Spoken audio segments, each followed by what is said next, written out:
India आघाडीची बैठक 20 डिसेंबर रोजी दिल्लीत झाली। त्यावेळी वंचितच्या इंडिया आघाडीतील प्रवेशाबद्दल निर्णय होईल असा अंदाज होता, मात्र तो निर्णय झाला नाही। या बैठकीनंतर वंचितचे नेते सुजात आंबेडकर यांनी इंडिया आघाडीसह काँग्रेसलाही निर्वाणीचा इशारा दिलाय।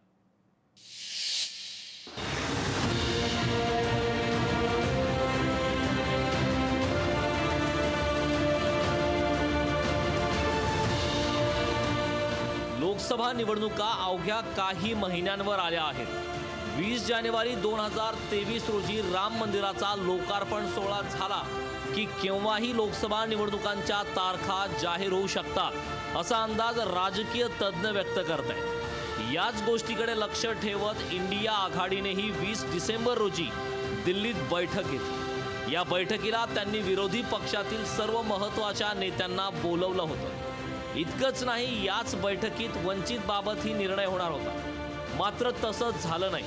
त्यामुळे वंचित नेते सुजात आंबेडकर यांनी काँग्रेसला निर्वाणीचा इशारा दिलाय। आताच वेळ असून आम्हाला सोबत घेतलं नाही तर आम्ही अशोक चव्हाणांसारख्या दिग्गज नेत्यांनाही घरी बसवू असं ते नांदेडात दिलेल्या प्रतिक्रियात म्हणाले। आम्ही लढलो आणि परत एकदा अशोक चव्हाण घरी बसले। 15-20 खासदार 25-30 आमदार घरी बसले तर आमच्याकडे रडत यायचं नाही।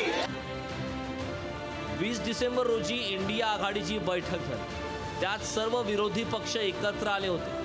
20 पेक्षा जास्त विरोधक इंडिया आघाडीच्या बैठकीनिमित्त एकत्र आल्याचं काँग्रेसचे ज्येष्ठ नेते मल्लिकार्जुन खरगे यांनी सांगितलं।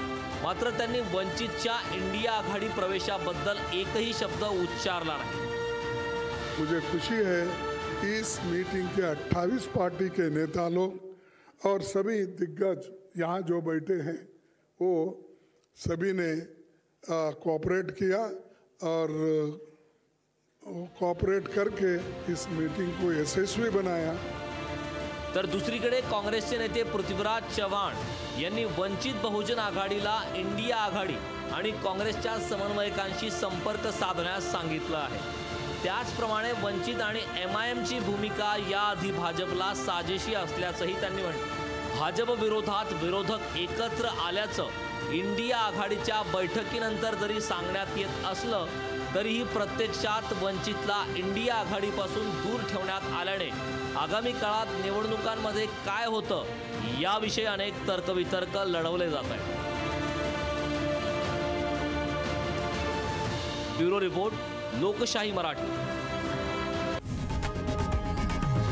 लोकशाही मराठी ऐका, पहा, जागरूक रहा।